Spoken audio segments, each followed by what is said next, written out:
হাজার বছর ধরে আমি পথ হাঁটিতেছি পৃথিবীর পথে। সিংহল সমুদ্র থেকে নিশীথের অন্ধকারে মালয় সাগরে অনেক ঘুরেছি আমি।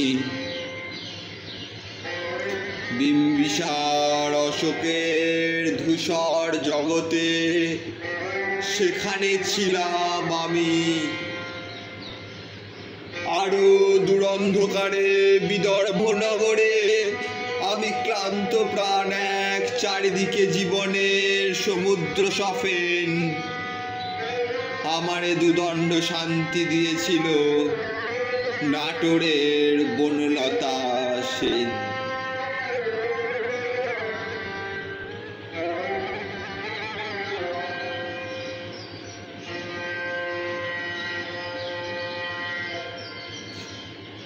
চুল তার কবেকার অন্ধকার বিদিশার নিশা, মুখ তার সাবস্তির কারুকার্য। অতি দূর সমুদ্রের পর হাল ভেঙে যে নাবিক হারায় সে দিশা। সবুজ ঘাসের দেশ যখন সে চোখে দেখে দারুচির দ্বীপের ভেতর, তেমনি দেখেছি তারে অন্ধকারে। বলেছে সে, এতদিন কোথায় ছিলেন? পাখির নীড়ের মতো চোখ তুলে নাটোরের বনলতা সেন।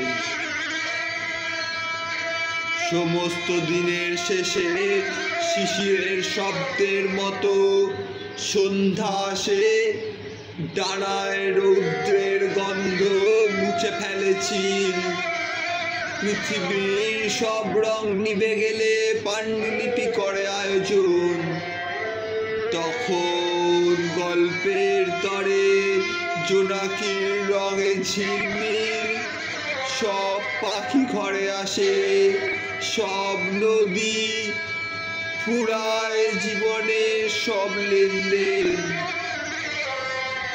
থাকে শুধু অন্ধকার, মুখোমুখি বসিবার বনলতা সেন।